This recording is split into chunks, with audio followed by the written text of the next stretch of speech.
When did you realize your home wasn't a safe place? My parents were each other's best friends, or so I thought. They'd finish each other's sentences, and sometimes it even felt like my dad loved my mom more than me. He was always telling other men how amazing she was and encouraging them to get to know her better. He never said that about me. Well, I was 10 years old playing Clash Royale at 3 a.m. when I heard it. My mom screamed at the top of her lungs, "Stop, stop, I can't take it anymore." I immediately ran upstairs, and when I opened the door, there was a man I didn't recognize standing up with a completely red face. He was doing his belt like he had just peed or something. Your mom and I were doing some yoga training. Sorry for waking you up." I glanced over at my mom, who had messy hair and tears in her eyes. And to 10-year-old me, it could only mean one thing. She had just been attacked. But right before I could kick him, the closet door opened and my dad jumped out. "Hey, buddy, relax!" he exclaimed, grabbing my arms from behind. I just stared at him. "Dad, what the heck is going on?" The random man took the opportunity to run out, and my mom just held me while she cried. "Son, I'm so sorry." My dad grabbed my shoulder. "We wanted to wait to tell you, but you're 10, so you're ready to be a man. Your mother, she has cancer."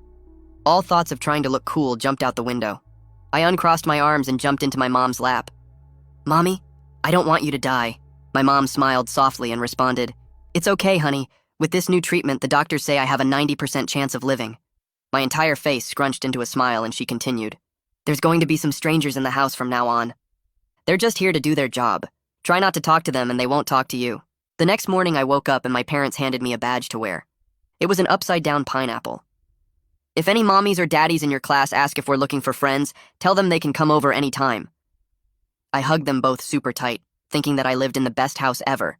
And for the next few weeks, my parents did yoga classes with almost every parent in the school. It was always the same routine.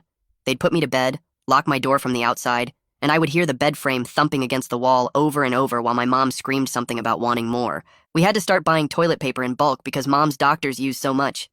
Dad put a sign on the bathroom that said, "Please shower before treatment," with a smiley face. I thought doctors were just really clean people, until everything came crashing down. We were all sitting around the breakfast table one morning. My parents, my best friend's parents, and their friend, all wearing each other's clothes, when there was a knock at the door.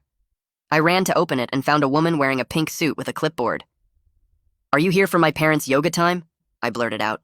She looked at me with tears in her eyes and did the teacher's pose where they bend down really far forward and put their hands between their legs. "Where are your parents?" I led her towards the kitchen, but when we walked in, they weren't there anymore. That's when I heard it. The sounds of my mom's cancer treatment. Thump, thump, thump. The woman's face drained of color. "Don't worry, that's just my mom's yoga class," I reassured her. She led me to the porch and gave me one of those chewy mints while she asked me questions. The woman, "Who's home when they have yoga classes?" Me, "Just the people here to help. Sometimes when there's a lot of people, they eat all the food and I have to try fill up on dry ramen.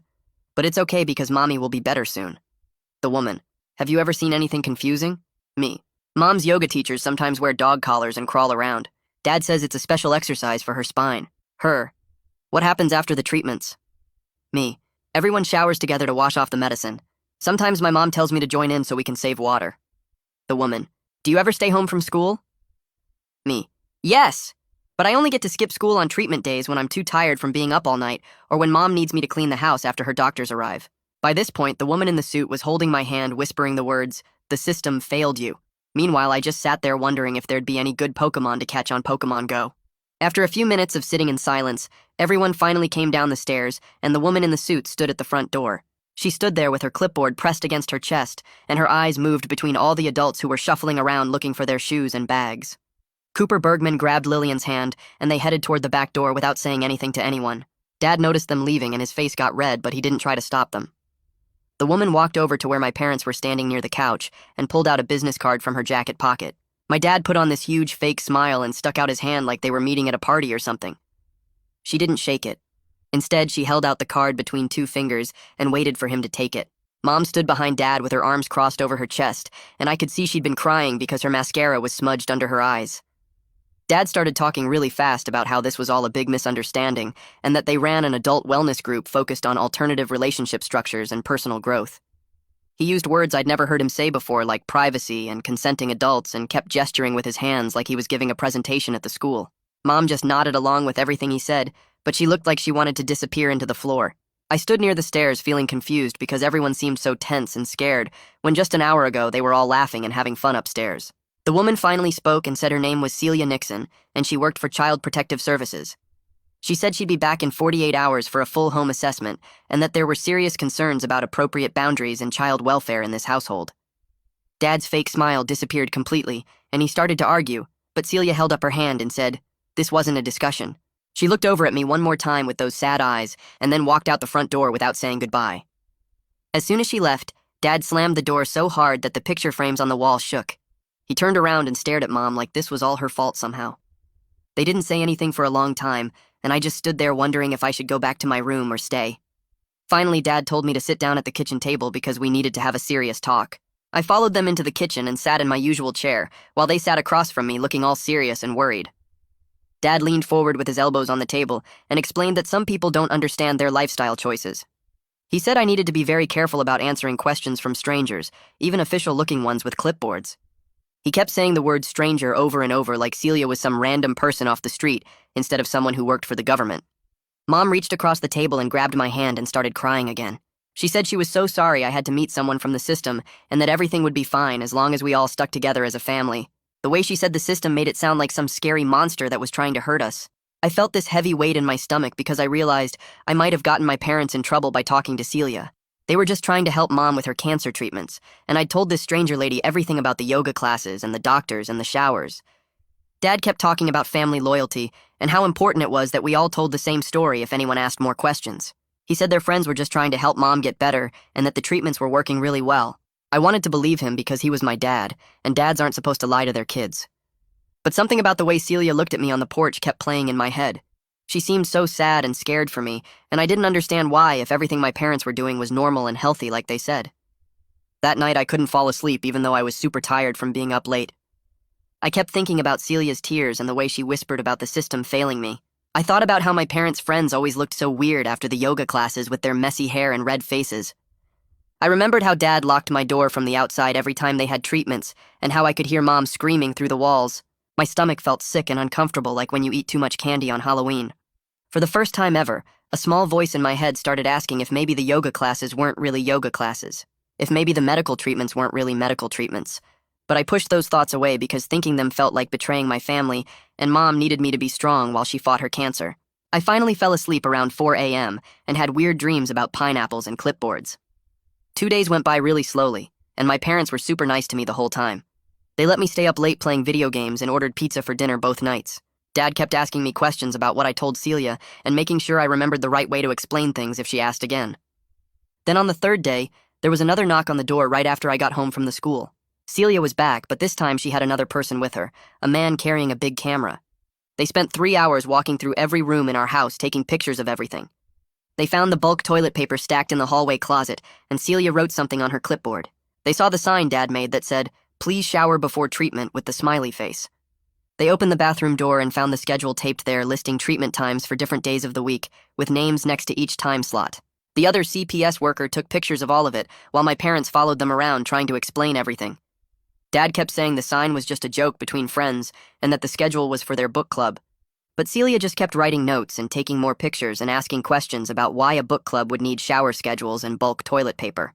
After they finished taking pictures of everything, Celia sat down at our kitchen table and pulled out a thick folder of papers. She asked my parents to sit across from her, and I could tell Dad was really mad because his face was getting red and his hands were in fists.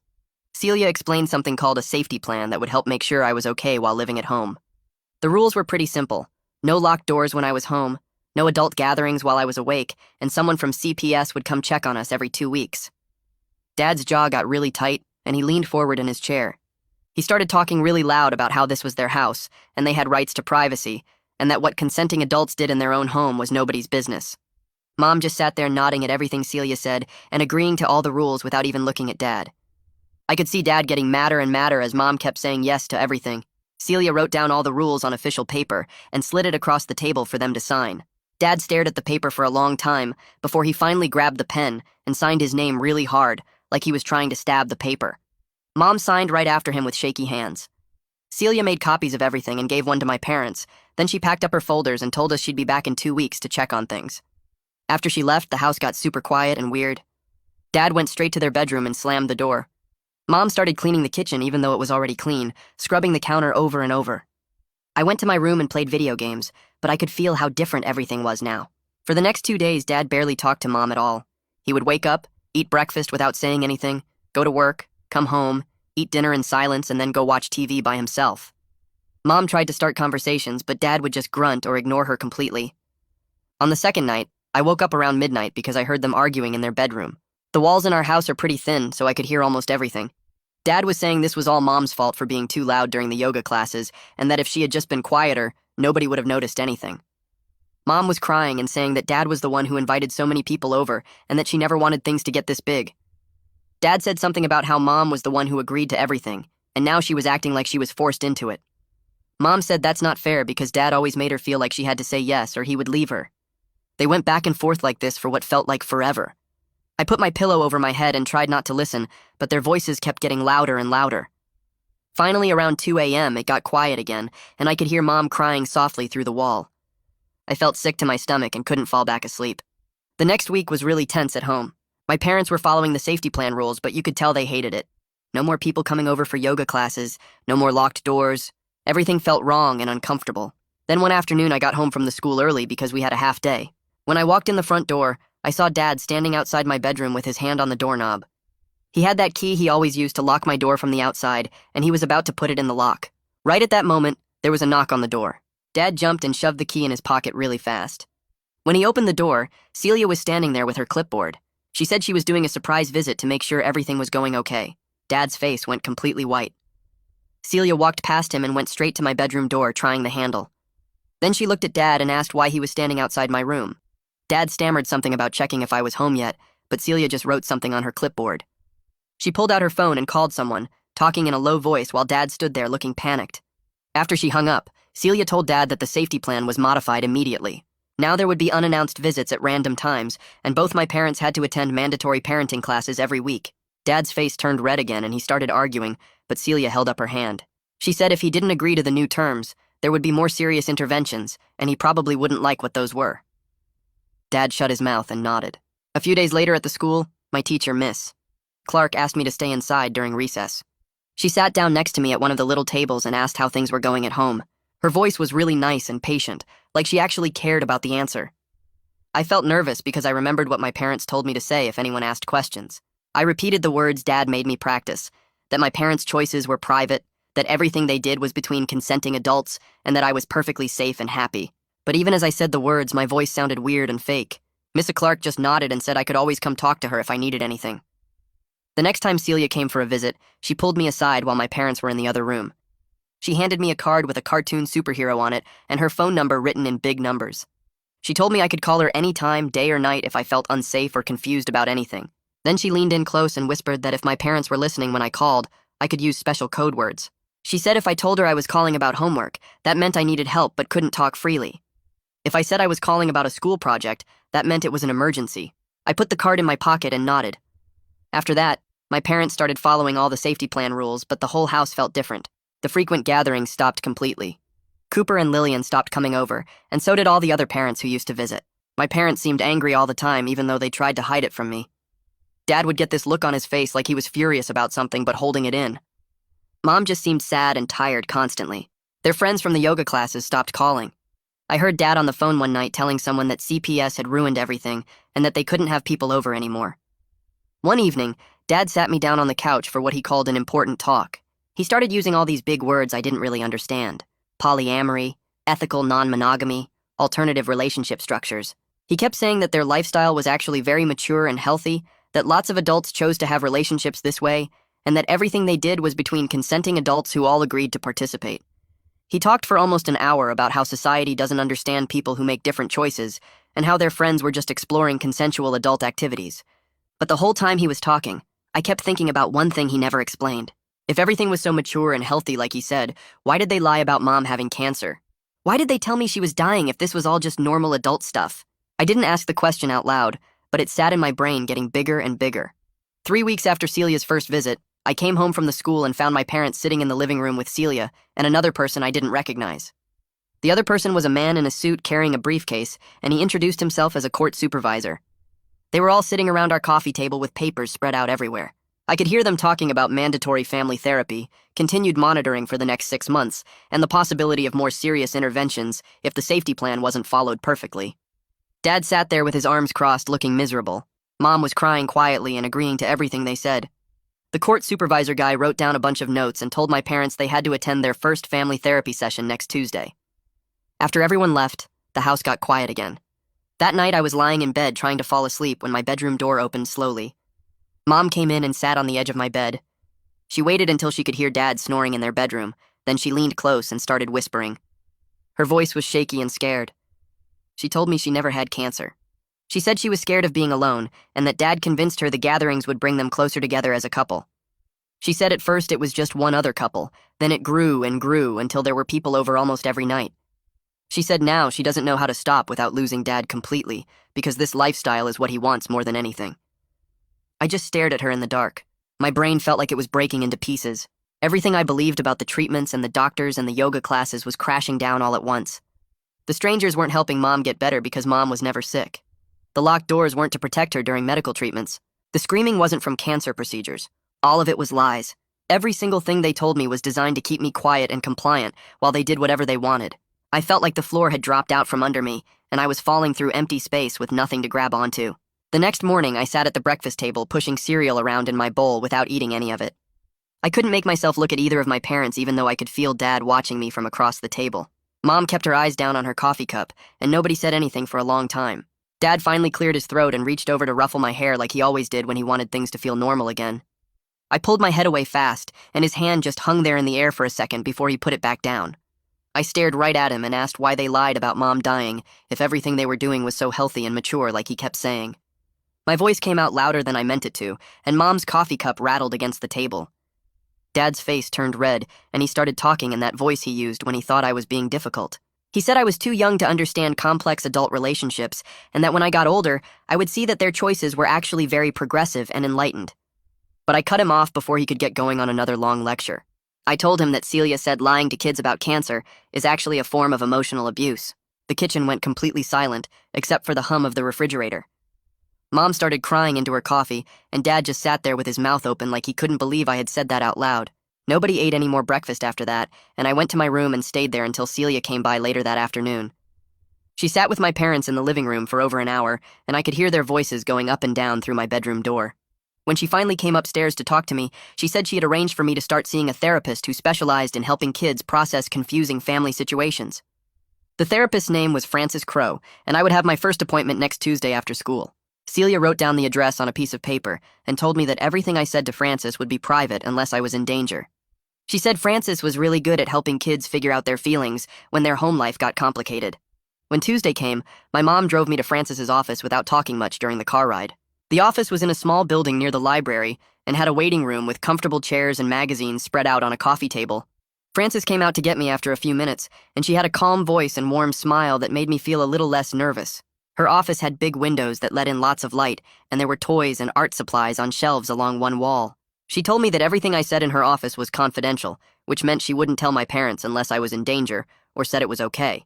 Then she asked me to draw a map of my house and mark which rooms felt safe and which ones felt scary or confusing.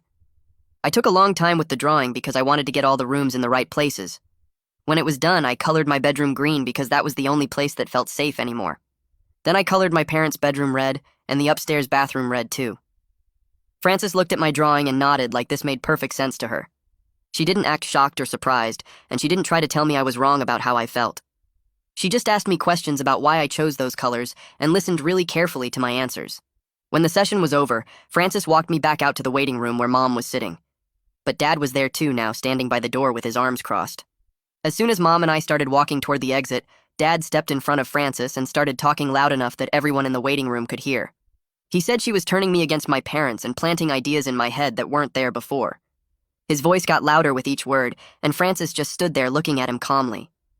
She said in a quiet voice that she was helping me process experiences I already had, not creating new ones. Dad's face turned even redder, and he opened his mouth to say something else, but Frances held up her hand and told him that if he continued to harass her in her workplace, she would have to call security. Mom grabbed Dad's arm and pulled him toward the door, and I followed them out to the parking lot. The car ride home was tense and silent, and I could see Dad's hands gripping the steering wheel so tight his knuckles turned white.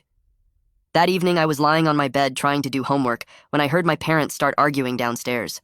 Their voices got louder and louder until I could hear every word through my bedroom door, even though I put my pillow over my head.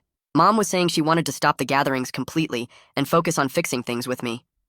Dad's voice came back angry, saying that she was letting CPS destroy their life and giving up on everything they had built together. He said she was being weak, and that if she really loved him, she would stand up to the system instead of caving to their demands. Mom started crying and saying that she loved me more than any lifestyle choice and that she couldn't keep living like this knowing how much damage they had done. The argument went on for over an hour, and I heard things crash and doors slam before it finally got quiet again. The next week, Celia came by the house for one of her check-in visits and asked if she could talk to me alone on the porch. We sat on the steps and she had a serious look on her face that made my stomach feel tight. She said she needed to explain something to me about the upside-down pineapple symbol my parents had given me. She used words that were simple enough for me to understand, but she didn't try to make it sound nicer than it was. She told me that in some adult communities, the pineapple was a signal that people were interested in a specific kind of relationship arrangement. As she explained it more, all the weird looks and whispered conversations from other parents at the school suddenly made horrible sense. I felt my face get hot and my hands started shaking because I realized I had been wearing that badge every single day, telling everyone at the school that my parents were looking for those kinds of friends. The next day at the school, I ripped the pineapple badge off my shirt during lunch and threw it in the trash can by the cafeteria doors. Harold was walking past and saw me do it, and he stopped to ask why I was throwing it away. I told him his parents were weird, and that he should ask them what they did at our house on all those nights they came over. Harold's face got confused, and he said his parents told him they were just playing board games with my parents. I said that wasn't what they were really doing, and that he should ask them about it when he got home. Harold walked away looking worried, and I felt bad for saying it, but also relieved that I didn't have to keep pretending everything was normal anymore. That afternoon, when my mom picked me up from the school, several of the other parents who used to smile and wave at us just turned away and walked to their cars fast. Mom noticed it too, and her hands gripped the steering wheel the same way Dad's had after the therapy appointment. When we got home, Dad was waiting in the driveway and he was furious. He said Cooper and Lillian had called to say they were cutting off all contact with our family and that several other parents from the gatherings were avoiding them at the school pickup. He looked right at me and said I had ruined their social circle and destroyed friendships that took years to build. Mom tried to defend me, but Dad just went inside and slammed the door so hard the windows rattled. 3 weeks later, we all had to go to a court hearing downtown in a big building with marble floors and metal detectors at the entrance.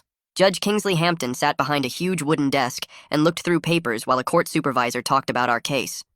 The judge ordered continued services, including family therapy sessions twice a month, individual therapy for both my parents, and monthly monitoring visits from CPS. He said these requirements would stay in place for at least 6 months and possibly longer depending on how things went. Dad sat through the whole hearing with his arms crossed and his jaw clenched tight, not looking at anyone. Mom cried quietly and kept nodding and promising to do better whenever the judge asked her questions. When it was finally over, we walked out of the courthouse and got in the car, and nobody said anything the whole drive home. The next week, Frances had me sit on the floor of her office with a big box of toys spread out between us. She pulled out some dolls and action figures and told me to make up any story I wanted using them. I grabbed a kid doll and some adult dolls and started setting up a scene where the kid locked all the adults outside a house. Then I had the kid doll go to the kitchen and eat a huge meal without anyone bothering him, and after that the kid went to sleep in his bed for the whole night without any noise waking him up. Frances wrote notes on her clipboard the entire time and asked me why the kid needed to lock everyone out. I told her because then he could finally feel safe and have enough food and sleep without weird stuff happening, and she nodded like that made perfect sense. When Mom picked me up from therapy that day, she asked what we talked about, but I just shrugged and said we played with toys. At home that evening, Mom and Dad got into another argument about the family therapy sessions, and I heard Mom say the word inappropriate for the first time when talking about the gatherings. Dad's voice got really loud and he said she was letting the system brainwash her into thinking normal adult fun was somehow wrong. Mom didn't back down though, and she kept repeating that having those activities while I was in the house was inappropriate, no matter how they tried to justify it. Dad slammed the bedroom door and didn't come out for the rest of the night, while Mom sat on the couch looking tired but also kind of stronger than before. The court ordered Dad to take parenting classes every week, and he started going but complained about it constantly. He'd come home from each class and rant about how the instructor didn't understand alternative lifestyles and kept pushing traditional family values on everyone. Dad insisted over and over that the only real problem was getting caught by CPS, not what they were actually doing at the gatherings. He said if we'd just been more careful about timing and keeping me away from the activities, then none of this would have happened. Mom tried to argue with him about it, but he just talked over her and said she was turning into one of those judgmental people who couldn't handle adults making their own choices. One afternoon, I was in my room playing on my phone when I heard Dad talking on his in the hallway. He was telling someone that they should have the next gathering at their house instead of ours, since we had too much CPS attention right now. My stomach dropped, and I immediately grabbed the card Celia gave me and called her number with shaking hands. She answered on the second ring, and I whispered that Dad was planning to go to a gathering at someone else's place. Celia said she'd be there soon and told me to stay in my room until she arrived. Less than an hour later, the doorbell rang, and I heard Celia's voice at the front door asking to speak with my parents. Dad's face went completely pale when he walked into the living room and saw her standing there, and he realized right away that I must have called her. Celia asked him directly about the phone conversation, and Dad stammered something about just talking to an old friend, but she wasn't buying it. She made some calls right there in our living room, and then told my parents the safety plan was changed immediately. The new rules said Dad couldn't have any contact with anyone who went to the gatherings, and he had to move out of the house temporarily while Mom and I stayed. Dad went upstairs to pack a bag, and the whole time he kept glaring at me like everything was my fault. Mom just sat on the couch staring at the wall, not saying anything or doing anything, like she'd completely checked out of the situation. When Dad came back down with his suitcase, he walked right past me without saying goodbye, and slammed the front door so hard the pictures on the wall shook. After Dad left, the house felt completely different, like someone had opened all the windows and let fresh air in. Mom and I ate dinner together at the kitchen table without the heavy feeling of secrets sitting between us. She asked me questions about school, and actually listened to my answers instead of just waiting for her turn to talk. We watched a movie together that night, and Mom laughed at the funny parts, which I hadn't heard her do in forever. At my next therapy session, Frances helped me understand that I could love my parents and still be really angry about what they did to me. She explained that adults sometimes make terrible choices that hurt kids, even when they convince themselves everything is fine. Frances said my feelings of being betrayed and confused were completely normal, and that I didn't have to pretend to be okay just to make my parents feel better. She told me it was possible to want my family to get better, while also being mad that they messed up so badly in the first place. 3 months went by with Dad living in his apartment, and only seeing us at scheduled times. Then Dad asked if he could have supervised visits with me at a park near our house. A CPS supervisor came with us and sat on a bench nearby, while Dad and I threw a frisbee back and forth. Dad kept trying to act normal and fun like nothing had changed between us, but everything felt weird and forced. He asked me about school and video games and tried to make jokes, but I could barely look at him without remembering all the lies. The supervisor checked her watch a lot and took notes on a clipboard, which made Dad even more nervous and fake. During our third visit, Dad finally said he was sorry for lying about Mom having cancer. He admitted that locking my bedroom door from the outside was wrong, and that he should have protected me better. Then he tried to defend the gatherings themselves by saying they were just adult fun and nobody got hurt, but at least he said that involving me even a little bit was a mistake. It felt like a tiny step forward, even though he still didn't really get why the whole thing was so messed up. Mom kept going to her therapy sessions and started acting different around Dad during the supervised exchanges when he'd drop me off. She told him she was completely done with the lifestyle and needed time to figure out who she was without it. Dad got really upset and accused her of abandoning him and everything they built together. Mom stayed calm, though, and said she needed to focus on being a better parent, and that meant making choices he might not like. I stood outside their bedroom door listening to every word, and something inside me felt different, like maybe Mom was actually starting to get it. A few weeks later, I turned 11, and Frances handed me a small leather journal during our session. She told me I could write down anything I wanted, and nobody would ever read it unless I chose to share it, which made it feel like a safe place to put all the stuff bouncing around in my head. That night, I opened the journal and started writing, and once I started, I couldn't stop. I filled pages with how angry I was about the cancer lie, how I kept wondering what parts of my childhood were real and what parts were just another trick to keep me quiet. I wrote about missing the version of my parents I thought I had, the ones who were just helping sick people instead of doing whatever they were actually doing. The words poured out faster than I could think them, and my hand cramped up, but I kept going because it felt like finally getting to say all the things I wasn't allowed to say out loud. 3 weeks later, Mom got a call from the courthouse and we had to go back for another hearing with Judge Hampton. We sat in the same waiting room as before, and Dad showed up separately, which felt weird but also kind of better. The judge reviewed all the reports from Frances and the parenting classes and the supervised visits, then announced that Dad could move back home under strict conditions. He listed them out one by one while a court recorder typed everything. No gatherings ever, continued therapy for everyone, immediate consequences if any boundaries got violated, and monthly check-ins for the next 6 months. Dad nodded and agreed to everything, but I watched his face and could tell he was just saying what the judge wanted to hear. His jaw was tight, and his eyes kept darting around like he was already planning how to work around the rules. When we got home that afternoon, Dad brought his suitcase back from the apartment and unpacked his stuff into the guest room since Mom still wasn't ready for him to sleep in their old bedroom. The first week with Dad back was the most uncomfortable thing ever. He kept trying way too hard to be the fun dad, asking if I wanted to play video games or offering to buy me new shoes or take me out for ice cream. I mostly stayed in my room with the door closed or went over to Harold's house where things felt normal and nobody was trying to prove anything. At night, I could hear Dad pacing around downstairs, and sometimes I heard him and Mom having quiet arguments that stopped the second they thought I might be listening.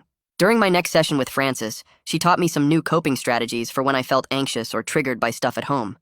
She showed me how to do deep breathing, where you count to 4 breathing in and count to 6 breathing out, and grounding techniques where you name 5 things you can see and 4 things you can touch and 3 things you can hear. She also gave me a safe phrase to use with Mom when I needed space, which was just me saying I needed to go read in my room, and Mom would know that meant I was feeling overwhelmed and needed to be left alone. These tools made me feel less powerless when uncomfortable feelings came up, because at least I had something I could do instead of just sitting there feeling bad. At the school, Mr. Clark coordinated with Frances and Celia to make sure I had support during the day, too.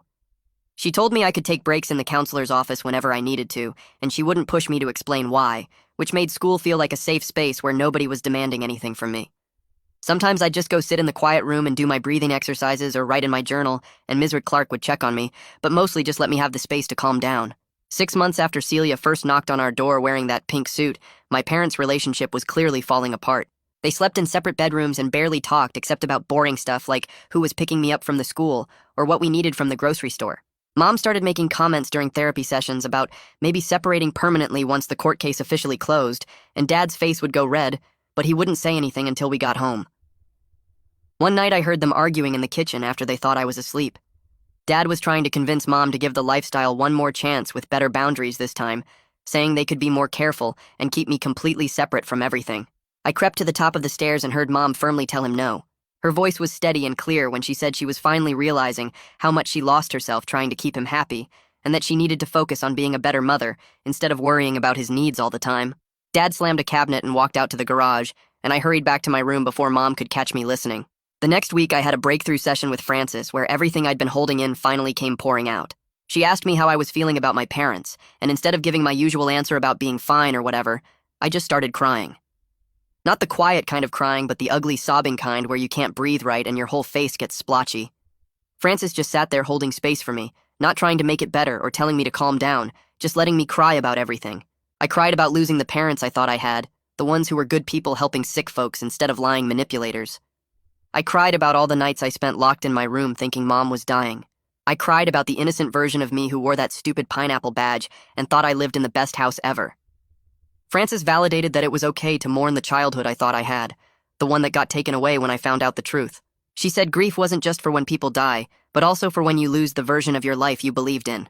After a full year of monitoring and check-ins and surprise visits, the CPS case officially closed. Judge Hampton reviewed everything one last time and noted significant progress and sustained safety in his final report. Celia came over for a last visit and sat with me on the front porch where we first talked. She told me I was brave for speaking up that day, even though I didn't know I was speaking up, and that she was proud of how much work I'd done in therapy. I asked her if she thought my parents would go back to the old stuff once the case was closed, and she said honestly she didn't know, but that I now had tools and people who would listen if things got bad again. Even though the case was officially done, my parents kept going to therapy and mostly maintained the boundaries that got established. Dad still seemed resentful sometimes, and I'd catch him giving Mom these looks like she'd betrayed him, but he followed the rules. Mom had become genuinely different, though, more present when we talked and more honest about stuff. She actually asked me real questions about my day and listened to my answers instead of just waiting for her turn to talk. She started doing things just with me, like taking me to the library or going for walks around the neighborhood, and during those times she felt like an actual mom instead of someone playing the role of a mom. Dad tried to do the same kind of bonding stuff, but it always felt forced and awkward, like he was checking boxes on a list rather than actually wanting to spend time with me. Middle school started 2 months later, and I made a decision on the first day not to tell anyone about what happened at home. Harold knew some of it because his parents were involved, but we had this unspoken agreement not to discuss it, and I appreciated having a friend who just let me be normal without questions. We'd sit together at lunch talking about video games and stupid YouTube videos, and he never once brought up the CPS stuff or asked why his parents stopped coming over. The other kids at the school had no idea about any of it, and I wanted to keep it that way because being the kid whose parents got investigated sounded like social suicide. I kept my head down, did my homework, played Clash Royale during breaks, and tried to blend in with everyone else who had normal, boring families. Frances and I shifted our therapy focus around the same time, from crisis management to building resilience and healthy relationship skills. She started teaching me about boundaries and consent, and how to recognize when adults were being inappropriate, which felt like she was giving me armor against future manipulation. We'd do these role-play exercises where she'd pretend to be an adult, asking me uncomfortable questions, and I had to practice saying no or walking away. At first, it felt stupid and awkward, but after a few sessions, I started understanding why it mattered. She taught me that my body belonged to me, and nobody had the right to make me uncomfortable even if they were family or authority figures. She explained the difference between secrets that keep you safe and secrets that make you feel weird or scared. We practiced identifying red flags in adult behavior, like when someone tries to isolate you from other people or tells you not to tell your parents about something. Frances said these skills would protect me for the rest of my life, and I believed her because she'd been right about everything else so far. On my 13th birthday, Mom gave me a card with a genuine apology written inside, instead of just signing her name like usual. She acknowledged specific ways she failed me, including lying about the cancer and exposing me to inappropriate situations and not protecting me when I needed her most. She took responsibility without making excuses or blaming Dad or saying she didn't know better. The card said she was sorry for prioritizing her relationship with Dad over my safety and well-being. She promised to keep doing the work to be the parent I deserved and said she understood if I needed time to trust her again. She wrote that loving me meant accepting I might be angry for a long time, and that was okay because she earned that anger. Reading it made me cry in a way that felt different from the sad crying I'd done before. This felt more like relief that she finally got it and wasn't trying to minimize what happened anymore. The apology meant more than any present could because it showed she was actually listening to Frances and taking therapy seriously instead of just going through the motions to satisfy the court. Dad's apology came later and felt less complete, but at least he tried. He sat me down one weekend and admitted that his need for excitement and validation mattered more to him than my well-being for a long time. He said he convinced himself the gatherings were fine as long as I didn't fully understand what was happening, but now he realized how messed up that logic was. He told me he was trying to change, but knew it would take years to rebuild my trust, which was at least honest.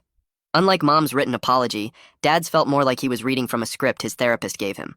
The words were right, but something about his delivery made it seem like he was apologizing because he had to not, because he fully understood why. He kept adding little justifications like how other kids in the lifestyle community turned out fine, or how he thought locking my door was protecting me.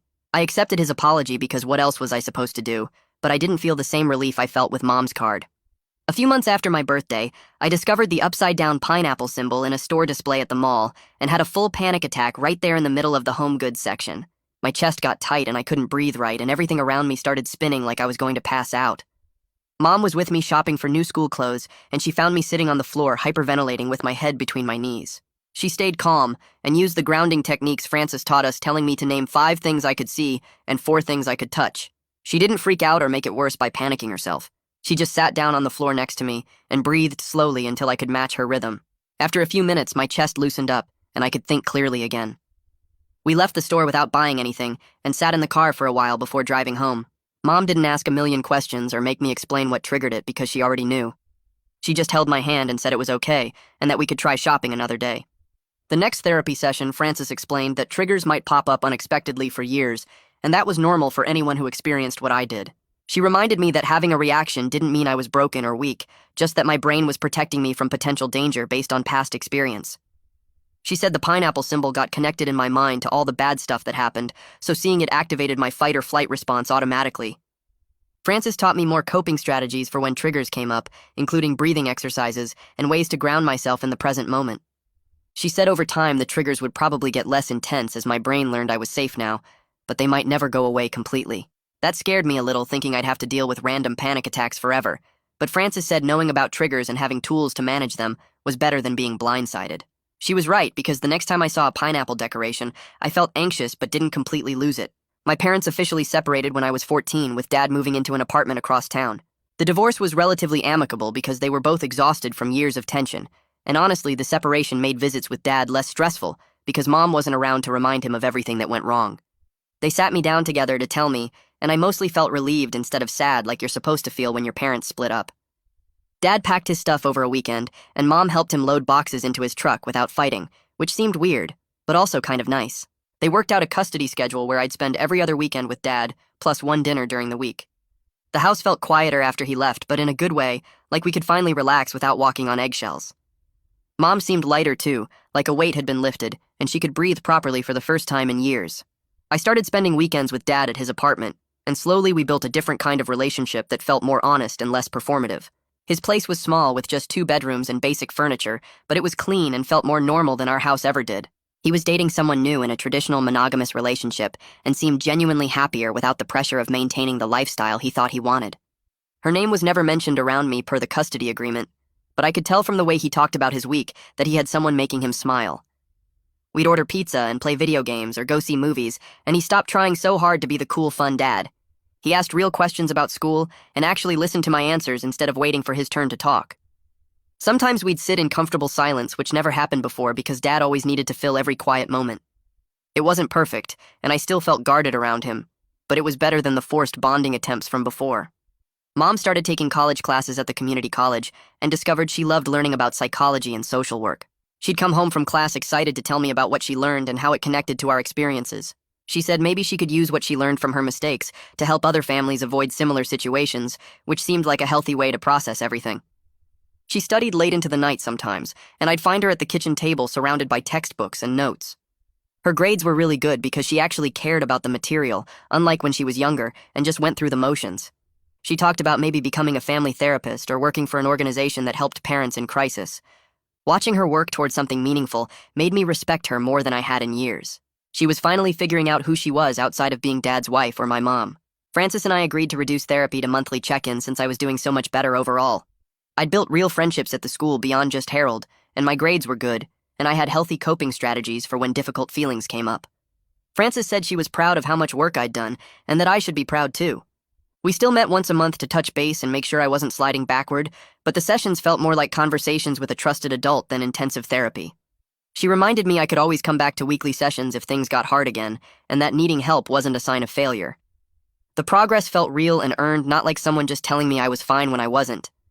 I could handle triggers better, set boundaries with both parents, and actually enjoy being a teenager instead of constantly processing trauma. When I turned 15, Francis gave me a therapy assignment to write a letter to my 10-year-old self. I sat at my desk staring at blank paper for 20 minutes before I finally started writing. The words came out messy and honest. I told that scared kid that none of it was his fault, that talking to Celia was the bravest thing he could have done, and that life gets better even though the path forward is hard and confusing. I folded the letter and put it in my desk drawer where I could find it on bad days. A few weeks later, I was cleaning out my closet and found a box of old stuff from elementary school. There at the bottom, under some Pokemon cards and broken toys, was the pineapple badge. I picked it up and held it for a long time, remembering how excited I felt when my parents first gave it to me. I remembered thinking I lived in the best house ever, and that my parents were the coolest people in the world. Then I walked downstairs and threw it in the kitchen trash without saying anything to Mom. She saw me do it and just nodded, and that was enough. High school brought new challenges, but I discovered something unexpected. Other kids started coming to me when they had problems at home. A girl in my English class whose parents were getting divorced asked me how I dealt with my parents splitting up. A guy on the soccer team whose dad had addiction issues wanted to know how I handled having a parent who made bad choices. I became the person friends trusted when they needed someone who understood that families can be really complicated and that it's okay to have mixed feelings about the people who raised you. I never told them the specific details of what happened in my house, but somehow they knew I got it. During my junior year, Mom walked across the stage at the community college and received her associate degree. I sat in the audience clapping as loud as I could while she smiled bigger than I'd seen in years.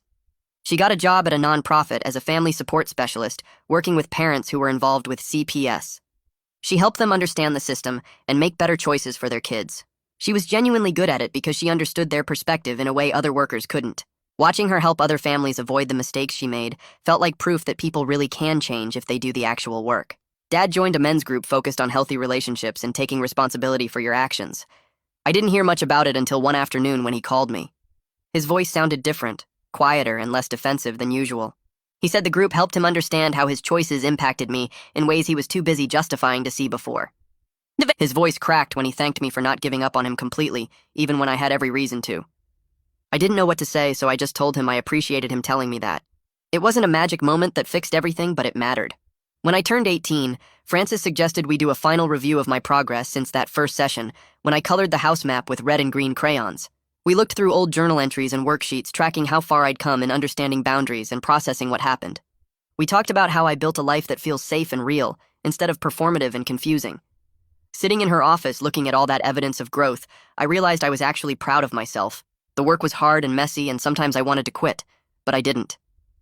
My high school graduation arrived on a sunny Saturday in June. Mom sat in Section B with her boyfriend, and Dad sat in Section F with his girlfriend. They were both genuinely happy for me in their own ways. After the ceremony, Mom brought me flowers, and Dad brought a card with $200 inside. I hugged them both because I learned that forgiveness doesn't mean pretending nothing happened. It just means choosing not to let the past control every single decision you make going forward. They would never be the parents I thought I had when I was 10, but they were trying to be better versions of themselves now. That summer, I filled out college applications and wrote my essay about wanting to study social work. Frances and Celia, and even Mom's journey toward fixing her mistakes, all inspired me. I wanted to be the person who shows up for kids living in confusing situations and helps them understand they deserve safety and honesty. I wanted to be someone's Frances, someone's Celia. A week before leaving for college, I met Celia for coffee at a place near campus. She looked the same as she did that day in the pink suit, except with a few more gray hairs. She told me she thinks about my case often, especially on hard days when she questions whether her job makes any difference. She said seeing me thriving and heading off to study social work makes all the difficult parts of her work feel worthwhile. I thanked her for being the person who showed up that morning and asked the right questions that finally let the truth come out. She smiled and said I was the brave one, not her. I told her we could both be brave. She paid for my coffee and gave me her new business card for when I started my internship hours. As I walked back to my car, I thought about that 10-year-old kid playing Clash Royale at 3 in the morning. He had no idea what was coming, no idea how much his life would change. But he survived it and became someone stronger, someone who could help other kids survive their own confusing situations. That felt like enough. And that's the takeaway from this one. I try to make sure each story gives you something you can carry into your own life. If it sparked even one good idea, that makes it worth it. Subscribe so you can catch the next one.